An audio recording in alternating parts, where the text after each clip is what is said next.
Corona సమయంలో ప్రాణభయంతో మొత్తం అందరూ ఇళ్లకే పరిమితమైతే ఎమ్మెల్యే అనంత మాత్రం నిత్యం ప్రజల్లోనే ఉన్నారు. నగరంలో ప్రజలు ఎక్కడా ఇబ్బంది పడకూడదని, కరోనా వ్యాప్తిని వీలైనంత తగ్గించాలని నిత్యం అధికారులతో పర్యవేక్షిస్తూ ఉండేవారు. కరోనా పేషెంట్ ను చూస్తే పరుగులు తీసే రోజుల్లో ఆయన ప్రతిరోజు ప్రభుత్వాసుపత్రికి వెళ్లేవారు. అక్కడ కరోనా వార్డులకు వెళ్లి రోగులతో మాట్లాడేవారు. సౌకర్యాలు మెరుగుపరచాలని వైద్యులకు సూచనలు చేస్తూ వచ్చారు. అంతేకాకుండా క్రిటికల్ కేర్ యూనిట్లోకి సైతం వెళ్లి పేషెంట్లను మాట్లాడించారంటే ఆయన ధైర్యం, తనకు బాధ్యత ఎలాంటిదో గుర్తు చేశారు. చివరకు ఆయన కూడా కరోనా బారిన పడినా లెక్క చేయలేదు. కరోనా ముగిసిన తర్వాత అసలైన అభివృద్ధి అంటే ఏంటో చూపించారు.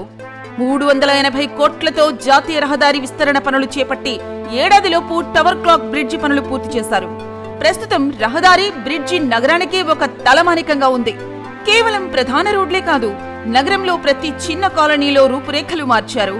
అన్ని చోట్ల సచివాలయాలు, హెల్త్ క్లినిక్లు నిర్మాణాలు చేపట్టారు. డ్రైనేజీ వ్యవస్థకు చాలా వరకు చెక్ పెట్టారు.